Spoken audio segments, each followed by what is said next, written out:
Praveen Bharti English school परिवार में आपका स्वागत है। हम लोग आज देखेंगे हिंदी का कितना प्रश्न 300 जो आगामी बिहार बोर्ड परीक्षा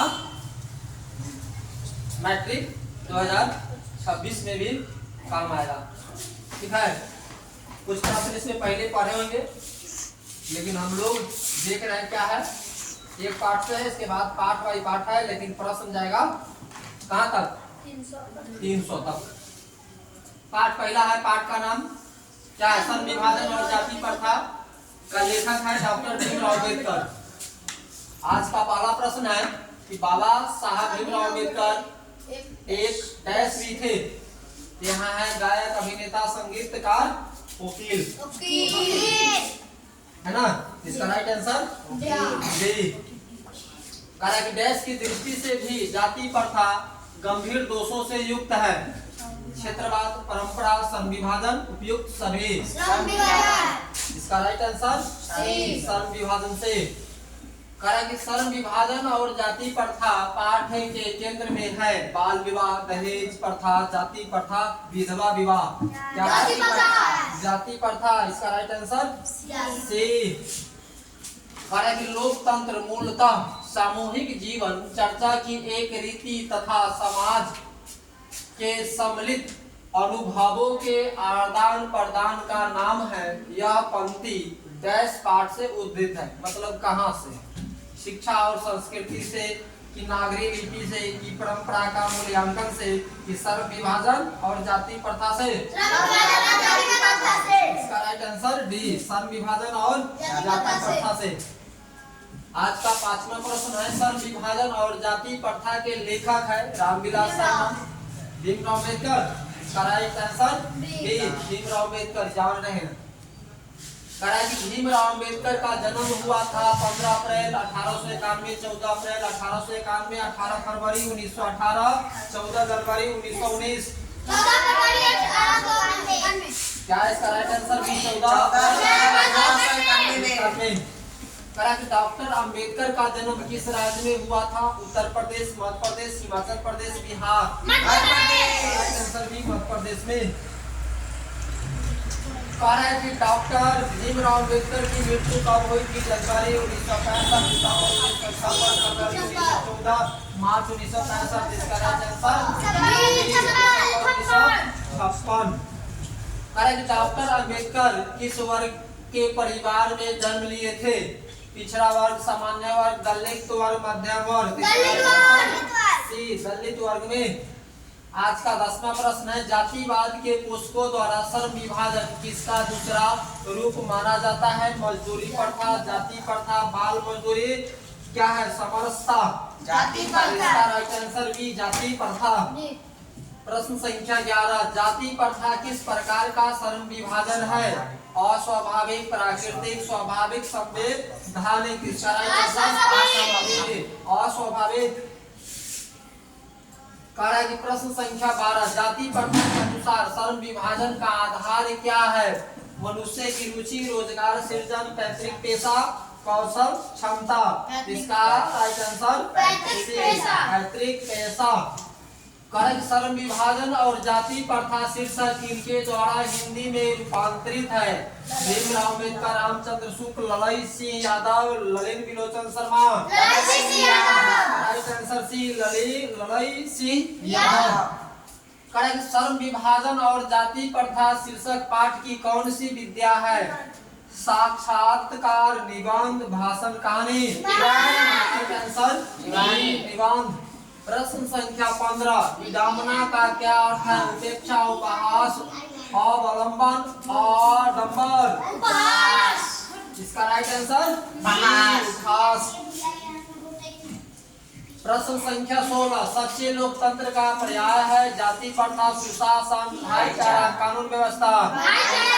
इसका राइट आंसर सी, भाईचारा। कहा है भीमराव अम्बेडकर के प्रेरकों को क्या नाम थे? राम कबीर, महात्मा गांधी, बुद्ध, रहीम कबीर, बुद्ध कबीर, ज्योतिबा फुले, कबीर, बुद्ध, महादेवी वर्मा। इसका राइट आंसर बुद्ध कबीर एवं ज्योतिबा फुले। प्रश्न संख्या 18, लाहौर का वार्षिक सम्मेलन कब हुआ था? 1935 में, 1936 में, 1835, 1836 का इसका राइट आंसर भी 1936। डॉक्टर भीमराव अम्बेडकर की रचनात्मक के प्रेरकों की व्यक्ति थे। महात्मा गांधी, ज्योतिबा फुले, गोपाल कृष्ण गोखले, विवेकानंद। ज्योतिबा फुले राइट आंसर भी। प्रश्न संख्या 20, इनके प्रोत्साहन पर बाबा साहब उच्चतर शिक्षा हेतु न्यूयॉर्क गए थे। काशी नरेश, पटियाला नरेश, बड़ौदा नरेश, दरभंगा नरेश। राइट आंसर सी बड़ौदा नरेश के कहने पर। प्रश्न संख्या 21, बुद्ध एंड हिज धम्म के लेखक कौन है? Hazari Prasad Dwivedi, Birju Maharaj, Mahatma Gandhi, Bhimrao Ambedkar. Right answer C Bhimrao Ambedkar. प्रश्न संख्या 22, भीमराव अम्बेडकर की रचना है a the rise and fall of the Hindu women. संत परंपरा का साहित्य, विचार और वितर्क, भारतीय लिपियों की कहानी। इसका राइट आंसर हिंदू विमेन। प्रश्न संख्या 23, भारत की जाति क्या है? भारत की जाति प्रथा की विशेषता है। यह श्रमिकों का अस्वाभाविक विभाजन है, या श्रमिकों का स्वाभाविक विभाजन है, या रोजगार वर्धक है, या वर्ग विभेदन दूर करता है। इसका राइट आंसर है यह श्रमिक का अस्वाभाविक विभाजन है। प्रश्न संख्या 24, लेखक आज के उद्योगों में गरीबी और उत्पीड़न से भी बड़ी समस्या किसे मानते हैं? निर्धारित कार्य को अरुचि के साथ व्यवस्था से, अनुभवहीनता से, कार्य कुशलता का अभाव से, एकता का अभाव से। इसका राइट आंसर है निर्धारित कार्य को अरुचि के साथ व्यवस्था से। प्रश्न संख्या 25, आधुनिक मनु कहा जाता है? डॉक्टर राजेंद्र प्रसाद को, सच्चिदानंद सिन्हा को, महात्मा गांधी को, डॉक्टर भीमराव अम्बेडकर को। डॉक्टर भीमराव अम्बेडकर। प्रश्न संख्या 26, लेखक की दृष्टि में विडंबना की बात क्या है? जातिवाद के पोषकों की कमी नहीं है, जातिवाद के पोषक नग्न है, आर्थिक दृष्टि से जातिवाद उचित है, जातिवाद लोकतंत्र के विरुद्ध नहीं है। इसका राइट आंसर है ये जातिवाद के पोषकों की कमी नहीं है। प्रश्न संख्या 27, लेखक की दृष्टि में आदर्श समाज कैसा होना चाहिए? जिसमें लोकतंत्रता, समानता और भातृत्व का भाव हो, जिसमें सभी धनी हो, जिसमें सभी पढ़े लिखे हो, जिसमें सभी स्वस्थ हो। इसका राइट आंसर स्वतंत्रता, समानता और भातृत्व का भाव हो। इसका मतलब क्या हुआ? भाईचारा। प्रश्न संख्या 28, डॉक्टर अम्बेडकर ने किस पत्रिका का संपादन किया था? उज्जवल भारत, उड़ता भारत, बहिष्कृत भारत, पुरस्कृत भारत। बहिष्कृत भारत। प्रश्न संख्या 29, भारतीय संविधान के निर्माता के रूप में हम किन्हें जानते हैं? महात्मा गांधी को, भीमराव अम्बेडकर को, जवाहरलाल नेहरू को, सुभाष चंद्र बोस को। राइट आंसर भी भीमराव अम्बेडकर को। प्रश्न संख्या 30, डॉक्टर अम्बेडकर का वामंगल हिंदी में कितने खंडों में प्रकाशित हो चुकी है? 15 खंडों, 21 खंडों में। राइट आंसर डी 21 खंडों में। डॉक्टर भीमराव अम्बेडकर के पिता का क्या नाम था? रामदेव सकलपाल, रामजी सकलपाल, राम किशुन सकपाल और राधे राम सकपाल। राइट आंसर भी रामजी सकपाल। प्रश्न संख्या 32, डॉक्टर भीमराव अम्बेडकर की माता का क्या नाम था? रानीबाई, कुंतीबाई, शीतलाबाई, भीमाबाई। भीमाबाई। प्रश्न संख्या 33, डॉक्टर अम्बेडकर ने पीएचडी की उपाधि कब प्राप्त की थी? 1920 में, 1918 में, 1917 में, 1914 में। इसका राइट आंसर 1917 में। प्रश्न संख्या 34, मुख्य नायक क्या है? अखबार, पत्रिका, पुस्तक, कहानी संग्रह। पत्रिका। इसका राइट आंसर बी पत्रिका। प्रश्न संख्या 36, आधुनिक सभ्य समाज में कार्य कुशलता के लिए किसको आवश्यक माना जाता है? जाति प्रथा, कार्य कुशलता, वर्ण विभाजन, श्रम विभाजन। इसका राइट आंसर डी श्रम विभाजन को। कि भारत में बेरोजगारी का एक प्रमुख कारण क्या है? सती प्रथा, दहेज प्रथा, जाति प्रथा, बाल विवाह। राइट आंसर सी जाति प्रथा। प्रश्न संख्या 37 बाबा साहब भीमराव अम्बेडकर का विख्याता भाषण इनमें से कौन सा है? भारत भक्त ऑफ कास्ट क्या है? नाकेन के प्रवाह एनिहिलेशन ऑफ कास्ट इनमें से कोई नहीं। कौन होगा इसका right answer C annihilation of caste. प्रश्न संख्या 39 भारतीय संविधान का निर्माता किसे कहा जाता है? डबल प्रश्न है, डॉक्टर भीमराव अम्बेडकर को। डबल प्रश्न रहेगा, उसको नहीं टाइपिंग करेंगे। सभ्य समाज सर्व विभाजन के लिए किसको आवश्यक माना है? कार्य कुशलता को, जाति प्रथा को, वर्ण विभाजन को, उपयुक्त सभी को? कार्य कुशलता को राइट आंसर है। प्रश्न संख्या 40 भारतीय संविधान के निर्माण में महत्वपूर्ण भूमिका किसकी है? भीमराव अम्बेडकर को, ज्योतिबा फुले को, राजगोपालाचारी को, महात्मा गांधी को?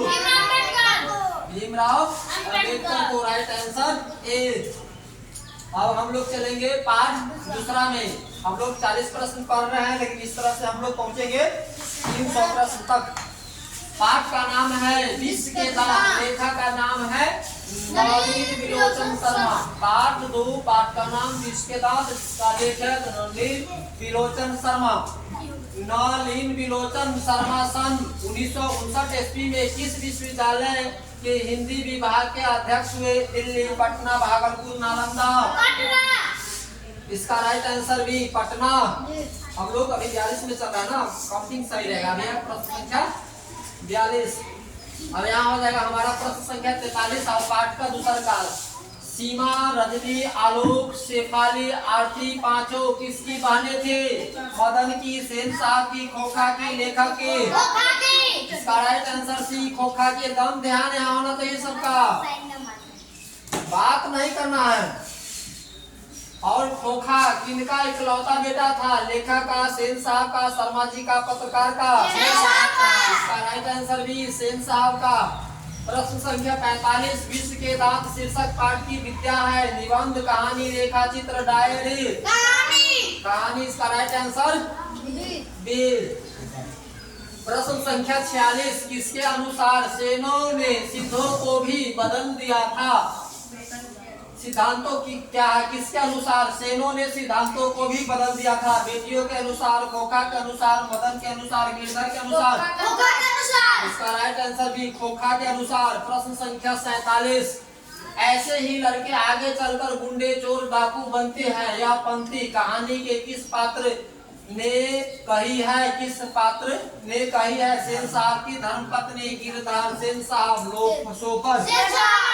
सेन साहब राइट आंसर से। प्रश्न संख्या 48 विश्व के दांत के लेखक कौन है? Nalin Vilochan Sharma, Yatindra Mishra, Ashok Vajpeyi, Max Muller? Right answer A Nalin Vilochan Sharma. प्रश्न संख्या 49 विश्व के दांत कैसी कहानी है? सामाजिक, ऐतिहासिक, धार्मिक, मनोवैज्ञानिक? इसका राइट आंसर डी मनोवैज्ञानिक। प्रश्न संख्या 9 नलिन विलोचन शर्मा जन्मा कौन सी भाषा भाषी थे? जन्म से कौन सी भाषा भाषी थे? काहे गलती टाइपिंग किया है? नलिन विलोचन शर्मा का जन्म कौन सी भाषा भाषी में थे? संस्कृति, मगही, हिंदी, भोजपुरी? इसका right answer Bhojpuri. Bhojpuri. Typing में ध्यान देना। चलिए ठीक है, तो वहाँ गलती है तो हम भी गलत नहीं टाइप करेंगे। नलिन विलोचन शर्मा का जन्म कहाँ हुआ था? दिल्ली में, कलकत्ता में, पटना में, उत्तर प्रदेश में? इसका राइट आंसर पटना सी पटना में। प्रश्न संख्या 52 नलिन विलोचन शर्मा का जन्म कब हुआ था? 1918, 18, 19, 1916? क्या है 1916? राइट आंसर डी 1916 में। करा की प्रश्न संख्या 53 नलिन विलोचन शर्मा जी के माता का क्या नाम था? रत्नावली शर्मा, बिंदु शर्मा, कमलावती शर्मा, सुलोचना शर्मा? रत्नावती शर्मा राइट आंसर है रत्नावती शर्मा। प्रश्न संख्या 54 लेखक ने एमए किस विश्वविद्यालय से किया था? रांची विश्वविद्यालय, पटना विश्वविद्यालय, मगध विश्वविद्यालय, दिल्ली विश्वविद्यालय से। इसका राइट आंसर भी पटना विश्वविद्यालय से। प्रश्न संख्या 55, नलिन विलोचन शर्मा जी की मृत्यु कब हुई थी? 1960 में, 1958, 1961, 1959। इसका राइट आंसर से 1961 में। प्रश्न संख्या 56, आलोचनाओं में किस शैली को अपनाते थे? पुरातन शैली, आधुनिक शैली, काव्य शैली, में से कोई नहीं। आधुनिक शैली। इसका राइट आंसर भी आधुनिक शैली। प्रश्न संख्या 57, आलोचकों के अनुसार प्रयोगवाद का वास्तविक प्रारंभ किनकी कविताओं से हुआ है? रामधारी सिंह दिनकर, कुंवर नारायण आर्य, नलिन विलोचन शर्मा। इसका right answer D, Nalin Vilochan Sharma. प्रश्न संख्या 58, नलिन विलोचन शर्मा के पिता का नाम क्या था? राम पोधार शर्मा, रामश्रेय शर्मा, रामानुज शर्मा, रामावतार शर्मा। इसका right answer D, Ramavatar Sharma. प्रश्न संख्या 59, सेन साहब की मोटर कार थी streamlined Maruti 800, Indica streamlined, Dzire क्या है? Dzire motor car. इसका सेन साहब की मोटर कार थी right answer A, streamlined, streamlined. प्रश्न संख्या 60, सेन साहब नई मोटर कार किस रंग की थी? लाल, सफेद, आसमानी, काले। इसका राइट आंसर डी, सेन साहब का मोटरसाइकिल था काली मोटर कार है ना, मोटरसाइकिल नहीं, मोटर कार। प्रश्न संख्या 61, किसके मोटर की चमक दमक को कोई खतरा नहीं था? खोखा से, मदन से, पड़ोसन के बच्चे से, सेन साहब की पुत्रियों से। मतलब सेन साहब की पुत्रियों से। इसका राइट आंसर डी, मतलब मोटर की चमक दमक का कोई खतरा नहीं था, उसको छूछाव नहीं करता था। प्रश्न संख्या 62, खोखा की दांत किसने तोड़ा? मदन ने, मदन के दोस्त ने, सेन साहब ने, गिरधर ने। खोखा का दांत तोड़ा राइट आंसर ए, मदन ने। प्रश्न संख्या 63, सेन साहब खोखा को क्या मानना चाहते थे? डॉक्टर बनाना चाहते थे, इंजीनियर। सबका ध्यान है ना यहाँ? शिक्षक, अभिनेता, इंजीनियर। मतलब सेन साहब खोखा को क्या बनाना चाहते थे? तब डी आंसर इंजीनियर। मदन के पिता का क्या नाम था? मुरारी लाल, मुरारी लाल, त्रिपुरारी लाल, गिरधर लाल, संपत लाल। इसका राइट आंसर सी, गिरधर लाल। प्रश्न संख्या 65, दुर्लभी का शब्दार्थ है दुलारा, सुशील, उदंड, लाल प्यार में बिगड़ा हुआ। इसका राइट आंसर डी, लाल प्यार में बिगड़ा हुआ। इसलिए आप लोगों को नहीं बिगड़ना है, मन लगा के पढ़ना है। प्रश्न संख्या 66, गिरधर लाल किसकी फैक्ट्री में किरानी था? मुखर्जी साहब की फैक्ट्री में, सी साहब की फैक्ट्री में, पत्रकार महोदय की फैक्ट्री में, सेन साहब की फैक्ट्री में। राइट आंसर डी, सेन साहब की फैक्ट्री में। प्रश्न संख्या 67, नलिन विलोचन शर्मा की स्कूल की पढ़ाई कहाँ हुई? मीलर स्कूल में, जीडी पाटलिपुत्र विद्यालय में, पटना हाई स्कूल में, पटना कॉलेजिएट स्कूल में। इसका right answer D, Patna collegiate school में। प्रश्न संख्या 68, मदन ने कासू के कितने दांत तोड़ डाले? 3, 1, 2, 4। क्या दांत? Right answer C. प्रश्न संख्या 69, खोखा किसको कहते हैं? किसु को, ऊसु को, कासू को, कंसु को, कासू को।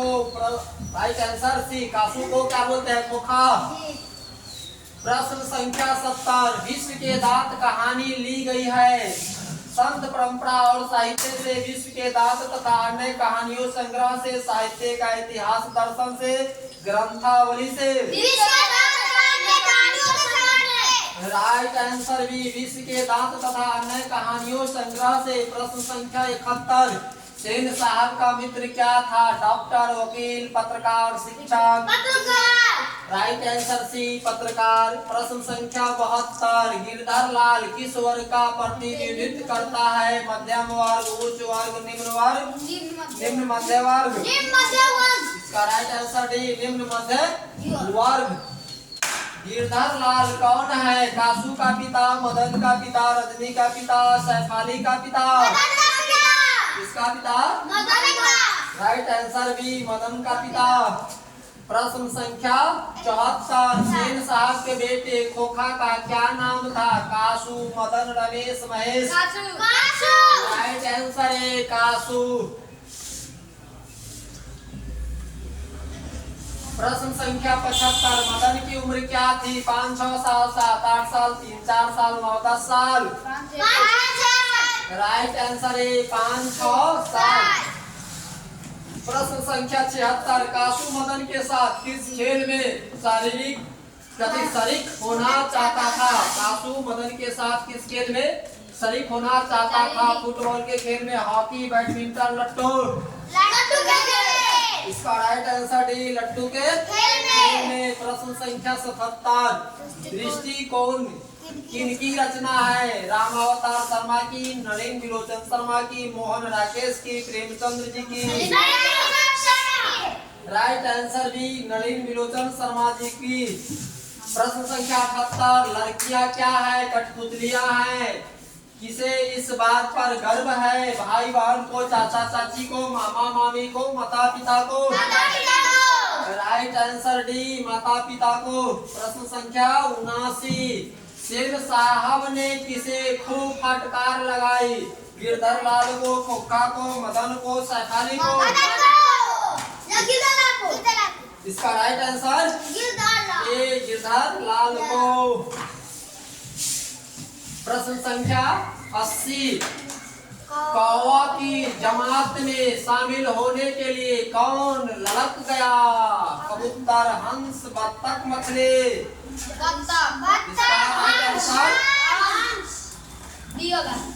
इसका राइट आंसर बी हंस। मतलब सही, मतलब गलत नहीं तो बोलना है, एक बार पढ़ेंगे तो याद रहेगा। प्रश्न संख्या 81, मदन अक्सर किसके हाथों से पिटता था? माता पिता के हाथों से, सेन साहब के हाथों से, खोखा के हाथों से, पिता के हाथों से? राइट आंसर डी पिता के हाथों से। प्रश्न संख्या 82, खोखा को ट्रेनिंग देने के लिए घर पर कौन आता था? लोहार, पेंटर, दर्जी, बढ़ाई? इसका राइट आंसर डी बढ़ाई। प्रश्न संख्या 83, सेन दंपत्ति खोखा को क्या बनाना चाहते थे? डॉक्टर, इंजीनियर, अध्यापक, पुलिस? इसका राइट आंसर भी इंजीनियर। प्रश्न संख्या 84, सेन साहब की कार को किससे खतरा था? मदन से, शोफर से, कमल से, खोखा से? खोखा से खतरा था ना, वो तोड़ फाड़ देता क्या? प्रश्न संख्या 85, मदन के पिता का क्या नाम था? सेन साहब, गिरधर लाल, मुरारी लाल, गिरधारी लाल? गिरधारी लाल। गिरधर लाल राइट आंसर बी। प्रश्न संख्या 86, मैक्स मूलर ने, अब यह पाठ अलग हो गया, पाठ का नाम है भारत से हम क्या सीखे, लेखक का नाम है मैक्स मूलर। मतलब हिंदी में कुछ पाठ है, हम लोग पाठ के क्रम के अनुकूल चल रहे हैं, लेकिन चलेंगे कहाँ तक? 300 प्रश्न तक। एक पाठ खत्म, 2 पाठ खत्म, या क्या है तीसरा पाठ। पाठ का नाम है भारत से हम क्या सीखे, और इसका लिखने वाला है मैक्स मूलर जी। कह रहा है कि मैक्स मूलर ने 18 वर्ष की उम्र में लीपिंग विश्वविद्यालय 6 का अध्ययन आरंभ कर दिया था। टाइपिंग सही से करो। मैक्स मूलर ने 18 वर्ष की उम्र में लीपिंग विश्वविद्यालय 6 का अध्ययन आरंभ कब किया था, कहाँ किया था? ग्रीक में कौन, मतलब कौन का कथी में किया था, कौन भाषा में? सही से प्रश्न बनाएंगे ना। ग्रीक भाषा, लैटिन भाषा, संस्कृत भाषा, अरबी भाषा? संस्कृत भाषा। इसका राइट आंसर सी संस्कृत भाषा। प्रश्न संख्या 87, मैक्स मूलर ने डैश का जर्मन पदानुवाद किया। रघुवंशम, मेघदूत, हितोपदेश खंड? इसका राइट आंसर सी हितोपदेश। प्रश्न संख्या 88 मैक्स मूलर मात्र 11 वर्ष के थे। मैक्स मूलर मात्र 11 वर्ष के थे तभी उसके पिता का देहावसान हो गया। मतलब कै साल का था? 2 वर्ष, 3 वर्ष, 4 वर्ष, 5 वर्ष? 4 वर्ष। इसका राइट आंसर 4 वर्ष। 4 वर्ष, ठीक है ना। मैक्स मूलर मतलब 4 वर्ष के थे तभी उनका पिता मर गया था। क्या पढ़ा है डीएम साहब? ध्यान यहाँ रहेगा तब ना डीएम साहब बनेंगे। बोलिए। दारिस नामक सोने के सिक्कों से भरा घड़ा किसे मिला था? हेकल को, हरकस को, वारेन हेस्टिंग्स को कि विलियम जोन्स को? वारेन हेस्टिंग्स को। हम लोग इसको इतिहास में पढ़ते हैं। वारेन हेस्टिंग्स क्या है? बंगाल का गवर्नर जनरल। इतिहास बाद में पढ़ेंगे, ठीक है। प्रश्न संख्या 90 भारत कहाँ बसता है? दिल्ली के पास, गांव में, शहरों में, लोगों के मन में? हमारा भारत कहाँ बसता है? गांव में। गांव के सामने शहर का क्या होगा? फिल्म निकाला था ना, कौन हीरो? बोलिए। हमारे भैया मनोज तिवारी जी निकाले थे। भारत से हम क्या सीखे के लेखक कौन है? भीमराव अम्बेडकर, मैक्स मूलर, अमरकांत देवजी महाराज जी। राइट आंसर भी मैक्स मूलर जी। प्रश्न 92 मैक्स मूलर का जन्म कहाँ हुआ था? पटना, जर्मनी, दिल्ली, छापरा में? राइट आंसर भी जर्मनी में। प्रश्न संख्या 93 मैक्स मूलर ने उपनिषदों, कंठ तथा केन का किस भाषा में अनुवाद किया था? जर्मन, अरबी, संस्कृत, हिंदी? इसका राइट आंसर ए जर्मन भाषा में। प्रश्न संख्या 94 मैक्स मूलर की मृत्यु कब हुई थी? 18 फरवरी 1916, 10 सितंबर 1961, 28 अक्टूबर 1900 और 6 दिसंबर 1907? इसका राइट आंसर सी 28 अक्टूबर 1900 ईस्वी। प्रश्न संख्या 95 रानी विक्टोरिया ने मैक्स मूलर को किस उपाधि के लिए बुलाया था? कवि, नाइट, गायक, डॉक्टर? नाइट की नाइट? नाइट की नाइट? नाइट उपाधि के लिए। प्रश्न संख्या 96 मैक्स मूलर को स्वामी विवेकानंद ने क्या कहा था? वेदांतियों का भी वेदांती, पंडित, ज्ञानी, विद्वान? राइट आंसर ए वेदांतियों का भी वेदांती। प्रश्न संख्या 97 मैक्स मूलर का जन्म कब हुआ था? 1916, 1823, 1824, 1919? राइट आंसर भी 1823। प्रश्न संख्या 98 मैक्स मूलर के पिता का नाम था? फ्रेडरिक डेविड विल्हेल्म मूलर, फॉनीश्वर क्या है? फॉन विस मूलर?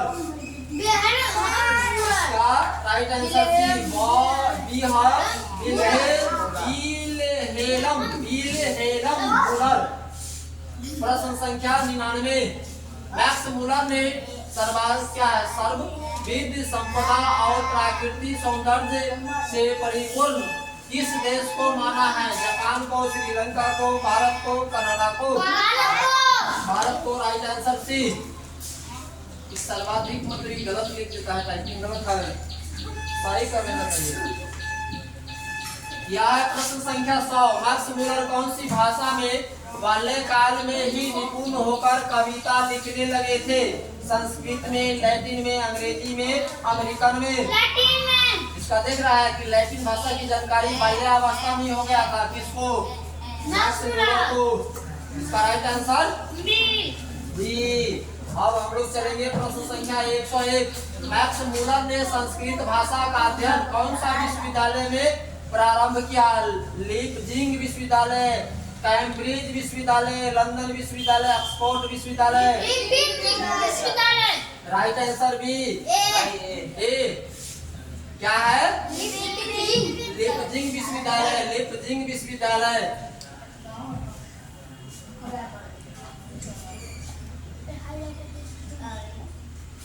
है ना। प्रश्न संख्या 102 कंठ और केन आदि उपनिषदों का अनुवाद मैक्स मूलर ने किस भाषा में किया? अंग्रेजी, उर्दू, जापानी, जर्मन। इसका राइट आंसर डी, जर्मन भाषा में। प्रश्न संख्या 103 मैक्स मूलर ने मानव सभ्यता का मूल स्रोत किसे माना है? भौतिक ज्ञान को, भौतिक ज्ञान को, पाश्चात्य सभ्यता के ज्ञान को, वैदिक तत्व ज्ञान को, और क्या है विश्व इतिहास के ज्ञान को? वैदिक तत्व ज्ञान से। इसका राइट आंसर सी, वैदिक तत्व ज्ञान को। याद करते चलना सभी आदमी को, जिसको नहीं याद है। भारत से हम क्या सीखे? गद्य पाठ का जर्मन भाषा से हिंदी में क्या है? भाषांतर, रूपांतरण के भाषांतरण लिखा है। रूपांतरण किसने किया? अतना मिस माइंड रहेगा। रामविलास शर्मा, गुणाकार मूल्य, अशोक वाजपेयी, भवानी शंकर त्रिवेदी। इसका क्या होगा right answer? D, Bhavani Shankar Trivedi. रूपांतरण के मतलब क्या? भाषांतरण कर देगा, क्या रूपांतरण होगा। ठीक, इसलिए इस प्रश्न टाइपिंग पर ध्यान दो। प्रश्न संख्या 105 मैक्स मूलर ने कालिदास की किस पुस्तक को जर्मन भाषा में अनुवाद किया? मालविका, क्या है? मालविकाग्निमित्रम का, अभिज्ञान शकुंतलम का, मेघदूत का, रघुवंशम का। मेघदूत का राइट आंसर सी, मेघदूत का। प्रश्न संख्या 106 भाषा विज्ञान के द्वारा भाषा के संदर्भ में अब तक जो निष्कर्ष निकाला गया है उसमें कौन सी भाषा सबसे अहम है?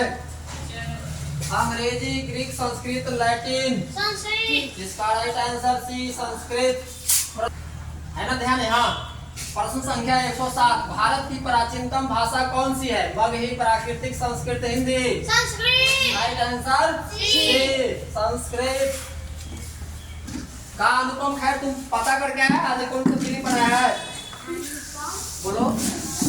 संस्कृत भाषा के साहित्य का विस्तार लगभग कितने लंबे काल तक है? 1000, 2000, 3000, 4000। 3000। Right answer C, 3000। प्रश्न संख्या 109 क्या है? निर्वंश विद्या का संबंध किससे है? वनस्पति विज्ञान से, प्राणी विज्ञान से, मानव विज्ञान से, अंतरिक्ष विज्ञान से।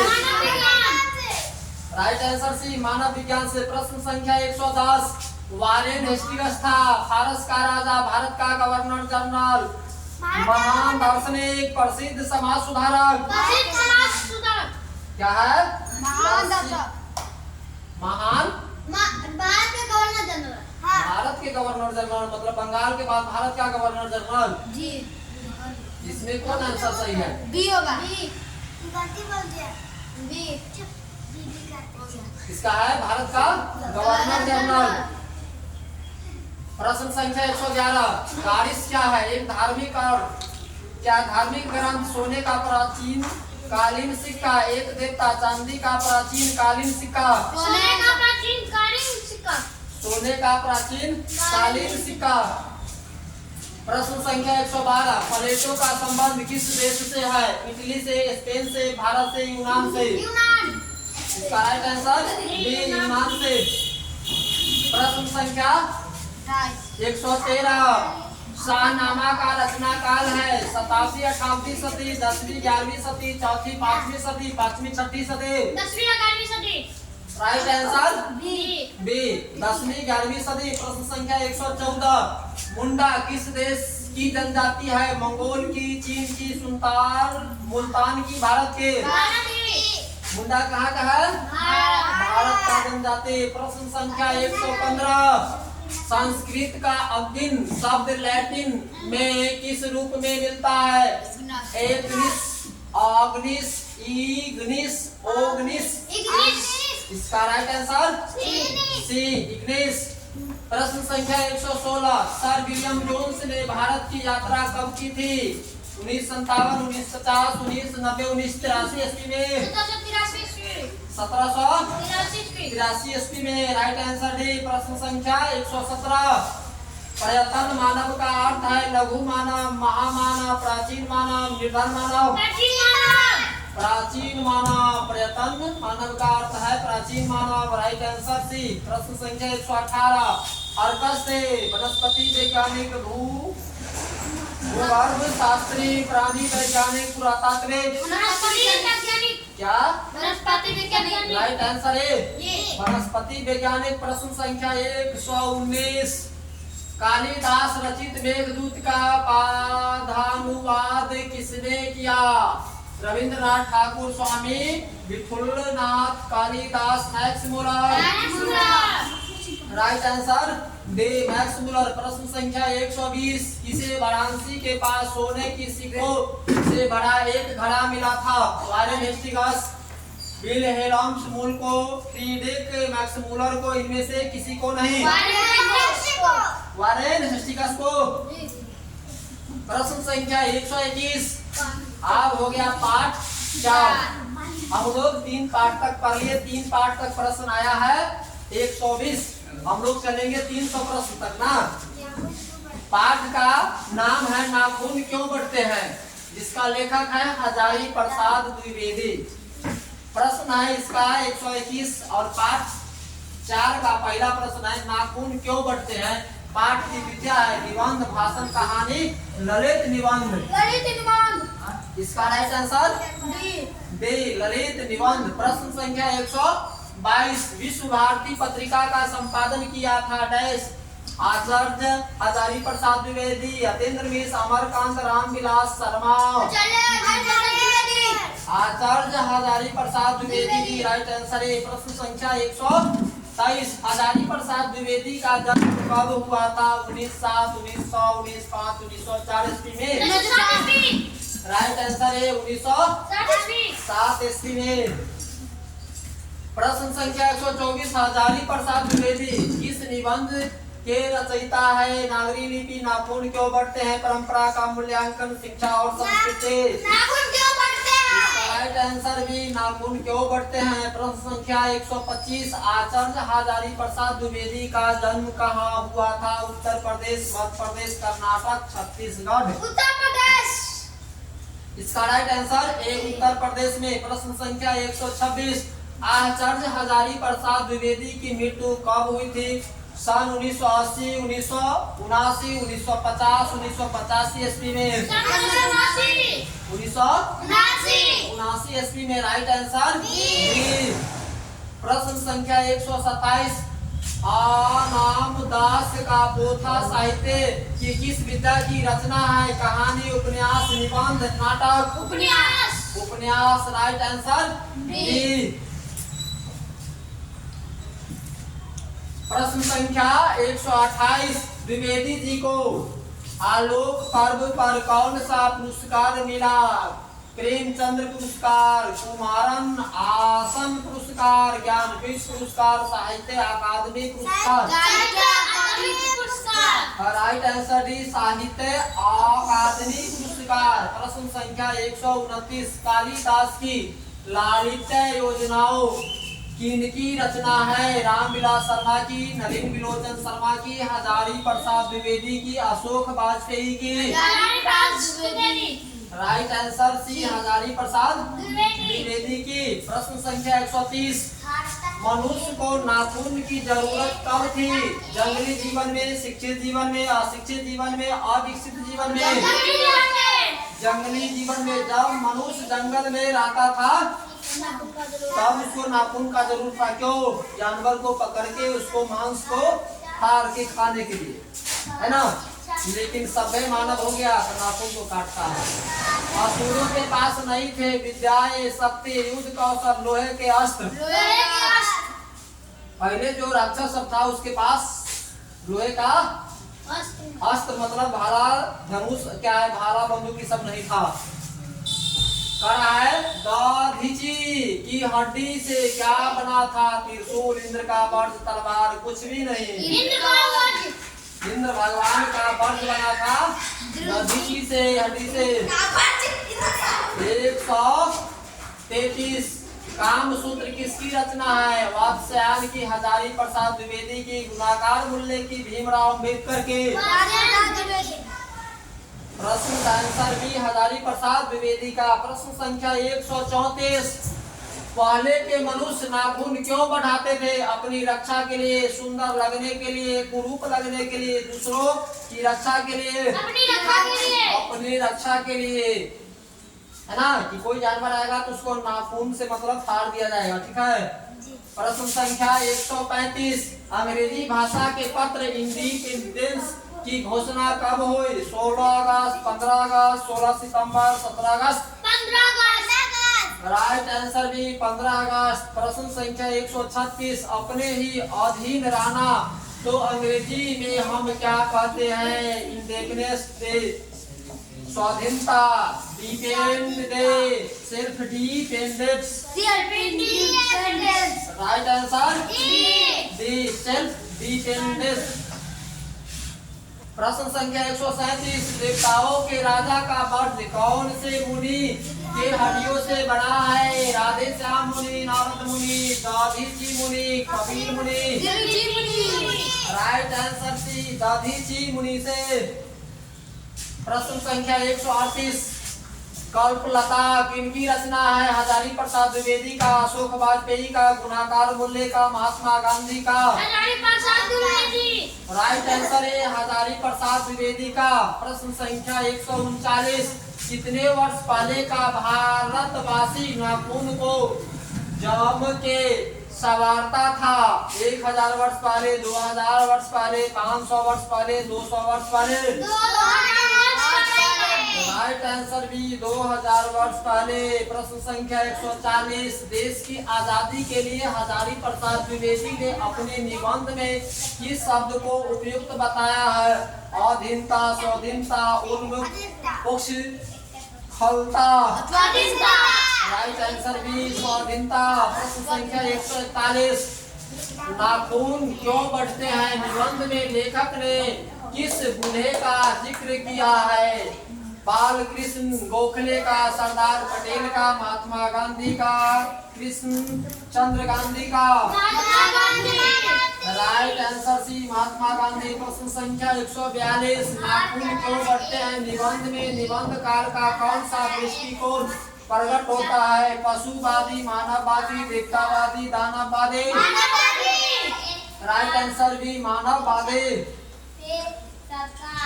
प्रश्न संख्या 143, नाखून क्यों बढ़ते हैं? निबंध नई पीढ़ी में कौन भाव, कैसा भाव जगाता है? संस्कृति, आत्मगौरव, स्वाधीनता, देशभक्त, देवत्व। क्या है? राइट आंसर है सांस्कृतिक आत्मगौरव। प्रश्न संख्या 144, हिंदी साहित्य का आदिकाल के रचनाकार है? नलिन विलोचन शर्मा, आचार्य हजारी प्रसाद द्विवेदी, हजारी प्रसाद द्विवेदी, देवेंद्र नाथ शर्मा। राइट आंसर भी आचार्य हजारी प्रसाद द्विवेदी। प्रश्न संख्या 145, कौन सी रचना हजारी प्रसाद द्विवेदी की नहीं है? अशोक के फूल, माटी के मूर्ते, बाण भट्ट की आत्मकथा, हिंदी साहित्य का आदिकाल। क्या? राइट आंसर बी, माटी की मूर्ते। प्रश्न संख्या 146, द्विवेदी जी ने निर्लज अपराधी किसे कहा है? नाखून को, चोर को, डाकू को, बदमाश को। राइट आंसर है नाखून को। प्रश्न संख्या 147, महाभारत क्या है? उपन्यास, कहानी, शास्त्र, पुराण। महाभारत क्या है? पुराण। प्रश्न संख्या 148, किस देश के लोग बड़े बड़े नख पसंद करते थे? गौड़ देश के, कक्कई देश के, वाहिक देश के, गांधार देश के। राइट आंसर है गौड़ देश के। प्रश्न संख्या 149, कौन छोटे नखों को पसंद करते थे? दाक्षिणात्य, पौर्ते, माला, मध्य प्रदेशीय। क्या है? दाक्षिणात्य। प्रश्न संख्या 150, देवताओं का राजा के किन्हें संबोधित किया था? देवताओं का राजा से किन्हें संबोधित किया जाता है? देवताओं का राजा किन्हें संबोधित किया जाता है? देवताओं का राजा किन्हें संबोधित किया जाता है? महादेव को, विष्णु को, इंद्र को, ब्रह्मा को, किसको? राइट आंसर सी, इंद्र को। 150 प्रश्न हो गया ना, अभी 150 प्रश्न बच गया। पढ़ाए दिलखुश कि रहने दे, थक गया? बाजार जाना है सभी आदमी को, छुट्टी चाहिए, रहने दीजिए, स्टॉप।